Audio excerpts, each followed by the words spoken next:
Hey guys, welcome back to my channel. It's Jessica Ward King here, also known as the StigmaCrusher.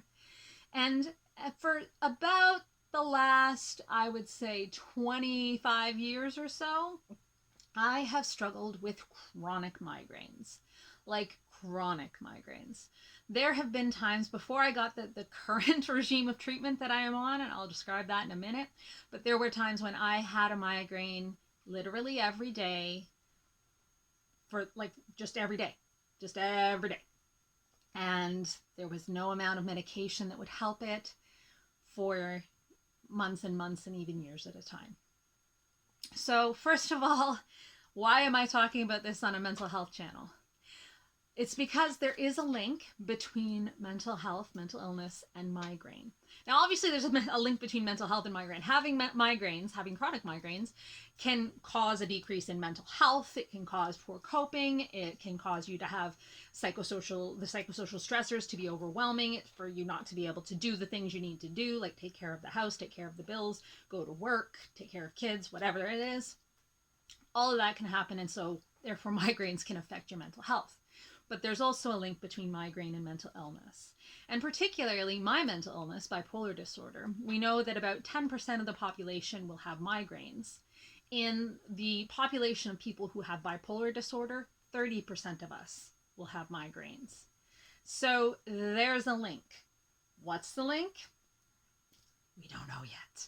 That's not what the video is about. We don't know what the link is yet. But what I can tell you is that a lot of the treatments for migraine are also treatments for bipolar disorder and vice versa. So first of all, what is a migraine? What is a migraine? It's not just a bad headache. In fact, the severity of pain from a migraine can vary from mild all the way up to excruciating. Migraine is really, it's a specific type of syndrome, of neurological syndrome. So it goes along with pain that's usually unilateral, so usually one side of the head. Quite often it's in the front, behind the eye, but sometimes in the temple and sometimes in the back. Quite often it's in the front. For me, it is almost always, in fact, like 99.9% of the time, on the right, in the front, right here. It's accompanied by, it's a pulsating type of pain. So the quality of the pain is pulsating. It's not like a tight band around your head or like a vice. That's more a tension headache. And you can have chronic tension headaches. But a migraine is more a pulsating. It almost feels like it's going with your heartbeat. For the longest time, they actually thought it was specifically the blood vessels that were causing the pain. Now there's other theories around inflammation and the particular soft tissues in the head and so on. But so it's that pulsating type of pain. It is accompanied by other symptoms like nausea and vomiting. So quite often you'll be nauseous, you'll be dizzy. Things that might be taken care of by what we have here in Canada, Gravol, or what do you guys call it in the States? Oh, I can't think of it. Demerol, maybe, I can't remember, but Gravol here in in Canada, and so those things like nausea and vomiting, like I say, it can be accompanied by like tearing in the eye or weakness. You can get aura. You don't always have aura. Some people do, some people don't. Some people sometimes have it and some people never have it. So an aura it can be usually visual, and there's a variety of different kinds of aura where what it is really, it's like a warning that the pain might be coming. So you'll see like zigzag patterns or black and white, or it looks grainy, and you can see it usually like in the corner, and it might completely engulf your entire visual field. You can have auditory aura as well, but usually the most common one is visual. You can also have a tactile aura. So basically it's somewhere in the brain is getting stimulated and it's producing a sensation that isn't there. It's almost like a hallucination. It's a sensation that isn't there, but you're aware that it is not real. You're aware that, hey, this is not a typical sensation. And usually that aura will precede any pain and any nausea. Sometimes you can get aura and no pain. There are also different kinds of migraine. There's like an abdominal migraine where you get the pain in the stomach. And remember, I've said in videos before where outside of the central nervous system, so the brain and the spinal cord, outside of that, the largest concentration of neurons in the body is in the digestive system, specifically the stomach, the upper digestive system. And so it makes a lot of sense that if neurons and nerve cells are being affected by this migraine syndrome, that the stomach and the gastrointestinal system would also be affected. So you can actually have a migraine that actually affects just the stomach and doesn't hurt the head. So migraine really, it's a neurological, it's a nerve-based syndrome that it has a lot of different factors. So it's not just a really, really bad headache. And so you may be saying, like, if there's times when, Jessica, when you've had this headache for, days and days and days and months and weeks and years, how could you go to school, go to work, take care of a family? Because for one thing, when you struggle with it daily, you learn a lot of coping mechanisms. But for another thing, the pain isn't always a 10 out of 10. There have been times when the pain has been so bad and the nausea and the vomiting so bad that I got so dehydrated because I couldn't keep anything down, and I just couldn't. It was just like just hit me over the head with a frying pan, something, make it stop. I've had to go to the emergency room and be given IV fluids and IV pain medications and basically sedated to just until the migraine would pass, or that phase of the migraine would pass. So it has been that bad, but on the daily, I would say that in general, my migraine pain runs around a 4 to a 6 out of 10. So I'm able to kind of slog through life, right? But it is a slog. It's really difficult when every morning you wake up, you've got this excruciating headache, this nausea, these neurological symptoms. It's difficult to concentrate. It's difficult to read, like screens, burn your eyeballs out. That's another one. You're sensitive to light and sensitive to sound. The sound of someone's voice, sound of like water dripping can sound so loud. So these things, these everyday life things can make it really difficult to get through your day. But if you're struggling with it constantly, you learn coping mechanisms. So there have been times when on my breaks at work, I would go into a quiet room and turn off the light and just lay down for my 15-minute break or my 30-minute lunch, just to get some relief so I could go back to the computer and keep working, things like that. Was I working at 100%? No, I was not.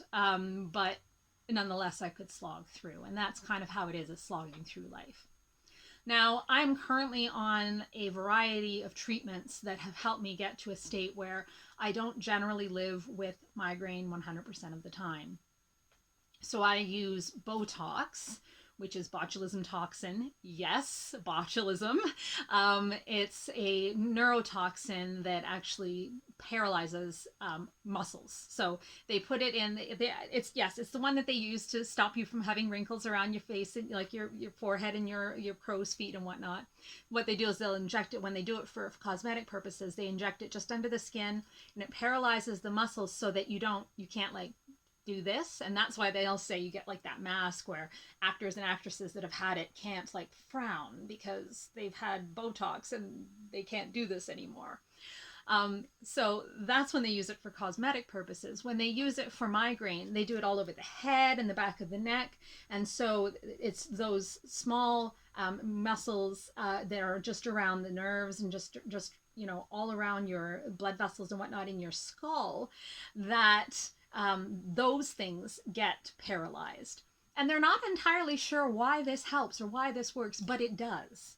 They figured out that it does because people were getting the cosmetic procedure and then reporting, hey, my migraines are a lot better. And then neurologists started to say, oh, and started to do studies. And I know this happens a lot, especially in psychiatry and neurology, where you'll be getting treatment for one thing and then be like, oh, it actually helps this other thing too. And that's what happened with Botox. So I'd get Botox once every 3 months. I'm on a monthly shot of CG reactive protein inhibitor. So the one I take is Emgality. And so every month on the 5th day of the month, I take a single shot in my leg. It's like an EpiPen. You just kind of put it in there and in it goes. And they don't quite know why that works either, but that seems to help with migraines. I also take a variety of psychiatric medications that a lot of them are known to be prophylactics for migraines, so they will help stop you from having migraines. So antidepressants do this. And actually, the first time I actually figured out that I had depression was because I was taking antidepressants for my migraines. And then the depression started to lift. And I was like, huh. I was still highly stigmatized and didn't want to admit it, but that's how I got through my undergraduate degree. So I was depressed and had the migraines at the same time, started the treatment for the migraines, and found that the depression lifted too. Magical. But so do mood stabilizers. Lithium, not as much, but Epival, which is what I'm on right now, does. Depakote does. So those are treatments that we'll often give to people that have chronic migraines, even if they don't have mental illness. And so a lot of the medications that I'm taking already for my mental illness are prophylactics for migraine. So with all of these treatments, plus an abortive for migraine when I do get them, because I do get them, and you'll see a video recently about routine. Quite often, if I go out of my routine, I will get a migraine. It's not good for my body, for my brain, for my body to get out of my routine. So that's one of the things that can trigger a migraine for me. Other things include alcohol, too much caffeine, tannins, so in some kinds of tea and in red wine, even red wine without the alcohol in it, incidentally. Pressure, changes in atmospheric pressure can do it, so there's a lot of triggers for migraine. So again, why are we talking about this on the mental health channel? Well, because I have found that my migraines and my illness are inextricably linked. It seems to me that the worse, when I have an episode where my migraines are getting worse and even the treatments that I'm taking to control it aren't controlling it well, I'm getting breakthrough migraines, my mental illness will also worsen. And so if I'm going to my psychiatrist, I'll often say migraines are worsening and we know, uh-oh, here comes a mood episode and maybe we can do something to get ahead of it. And so in this past month, I've actually had quite a few more breakthrough migraines than usual, quite much worse ones than usual as well. And I've noticed that my mood starts slipping towards depression. And so I know it's almost like a light goes off. Okay, both of these things happen at the same time, and they exacerbate one another, as I've said. So I get the migraines. It makes life more difficult. It makes the stressors that much more stressful. That's a psychosocial factor affecting my mental health and increasing my mental illness. Having increased mental illness causes, like, it's also a psychosocial factor that affects the migraines. And so they're really something that build on one another. And when one starts and triggers the other one, and it's just this cascade that makes both of them worse at the same time. It's kind of a curse. Not to be too overly dramatic, but it's kind of a curse because, you're getting the worst of both things all at the same time. But if you are someone who struggles with either with mental illness or with migraines, and this is sounding like this makes sense to you, or if you know or love someone that is struggling in this way, keep an eye out for it, because like I say, there is a known link. So there's a really known link between bipolar and migraines, but there's also a link between depression and migraines and anxiety and migraines that, the researchers aren't exactly sure if one is causing the other, if both are caused by a similar thing, how it all works, what the interaction is, mostly because we don't 100% know what causes either. Or how our treatments are fixing either, but we do know that they are linked. And so this can help us. You might be saying, well, if we don't know how it works, why are you telling us? Because this can help people really identify when both things are going on and help with the most appropriate treatments. So as I've been treated throughout my life, my care team and I've had my neurologists in good communication with my psychiatrists, and we've chosen medications that we know are going to help both conditions, and try to stay away from medications that might exacerbate one or the other. So there are some migraine medications that can make depression worse, for example, or anxiety worse. There are some psychiatric medications that can make headaches worse. So we try to stay away from those medications and make sure that there's no interactions that are happening, because these are all powerful medications, right? And powerful treatments. Now, the other thing I wanted to point out is that there are some things that you can do for yourself that can help both of these conditions. So that's what I want to talk about next. So I mentioned routine already. And sleep is one of the most important parts of this routine, but so is eating. So having a set time to go to bed at night and to wake up in the morning is one of the key ways that experts say to help reduce the chronic migraines. Yes, I know it's wonderful to sleep in, and yes, I know sleep is one of the things that they recommend once you get a migraine. One of the ways to avoid it is sleep, and that's sometimes all you can do is just like lay in a dark room with maybe a cool towel on your head and just try to sleep it off. But also in prophylactically, so trying to prevent it from happening, we know that getting out of a routine, sleeping in on the weekends or staying up late, can really, for some reason, it gets your body off of its circadian rhythm, and that can trigger migraines. And so you'll find that when daylight savings comes and goes, migraines will ensue for the next week or so. At least if you're me, you find that. And so you can know the importance of getting on a good sleep cycle. That's why travel, well, that's one of the reasons why travel can really affect migraines as well as mental health. So sleeping routine is really important. Also an eating routine, and caffeine. Caffeine affects both mental illnesses, particularly anxiety and depression, and mania, but it also, it can affect the migraines themselves. It's not necessarily that it's too much or too little. It's really so much more a factor of having what you normally have. So if you're normally a 1 cup a day, stick to 1 cup a day. If you have 2 on a particular day, you may find that you end up with pain or you end up with anxiety or both. So caffeine, but also staying on a regular eating schedule. That is really important for migraines, being able, like, keeping your blood sugar regulated where it should be.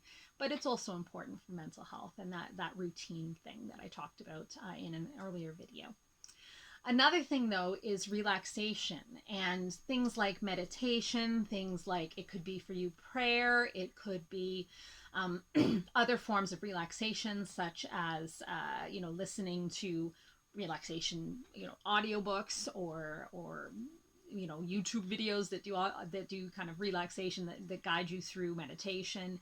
It could be through things like sitting in a hot tub or coloring or whatever it is that relaxes you, because we know that with higher stress and more stress in the body, that's going to exacerbate headaches and migraines, but it's also going to exacerbate mental illness and make your mental health worse. So if you can bolster your mental health by doing these things, by relaxation, for example, you can, really bolster that mental health. You can help to prevent the mental illness from getting worse, and the migraines as well can be prevented and treated once you get one. So one of the best ways as well to treat the migraine is to do relaxation, whether that's, bodily relaxation or whatever the case is. So relaxation is another one.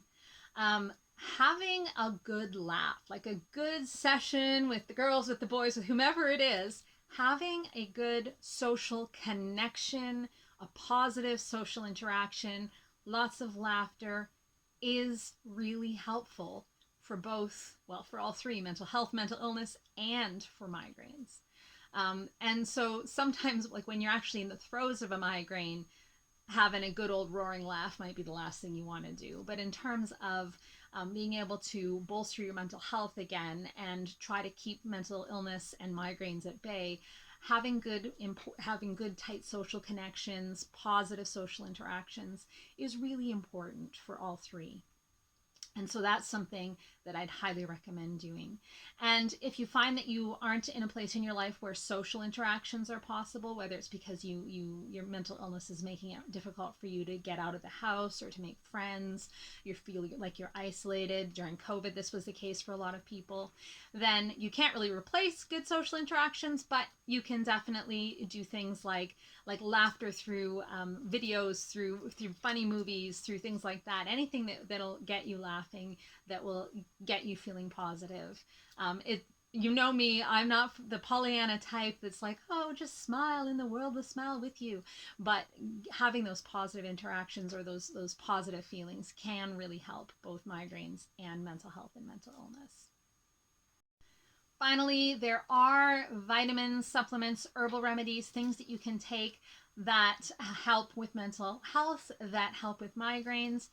I'm not going to go into the specifics of what those are, and definitely you need to check with your care team, both of your care teams if you're under a neurologist and a psychiatrist, to make sure that those things are safe for you, because a lot of these medications, I mean, there are a lot of these medications you can't even eat grapefruit because there are enzymes within the grapefruit that interact with the medications and make it not effective. So you definitely, if you're taking some powerful medications, you need to check with your care team what supplements and vitamins would be good for you. But making sure that you're keeping up, you know, having foods of all the different colors, as they say, like the green ones and the orange ones, having proteins, having all of those different, getting all of your nutrients from your food will really help. And then talk to your care team about any other support that you might be able to gain from supplements. I've even tried things like alternative medicine. So I've tried alternative Chinese medicine, acupuncture, acupressure, things like that. Um, there are a variety of different treatments that are culturally bound that may help both your mental illness and your migraines at the same time or separately, and as I say, one affects the other. So what I'm basically trying to tell you is that there is hope if you're struggling with either migraines or mental illness or both at the same time. Lucky people, there is hope. I went through a long period where I really thought that there was no hope. I was on the kind of the cycle of trying to take over-the-counter pain medications, but they weren't even touching the migraines. And then I was getting these rebound headaches, and it was just a terrible situation. And I really thought there was no way out. And as I have lived these past 25 years, new treatments have come out. Botox wasn't even a treatment when I started. These CGRP inhibitors were not treatments when I started. They've just come out in the last 5 years or so. So there's always new things coming out for migraine. Similarly, for mental illness, there's a lot of different treatments that have come out. A lot of things you can try, a lot of combinations of medications and medication and lifestyle changes and alternative therapies that you can try. There is hope. Don't give up. If I am proof of anything, is that you don't need to give up. There are ways of treating both migraines and mental illness, and when they occur together, it's not a hopeless battle. It may feel like it is, but I promise you it isn't. Please do not hesitate to either comment or slip me, head on to my website, StigmaCrusher.com, and there is a form where you can email me if you have questions about my journey, what I've done, where I've gone for help. Please don't hesitate to do that, because I mean, I really could have used somebody telling me that there was hope 20 years ago when I was in the worst of this.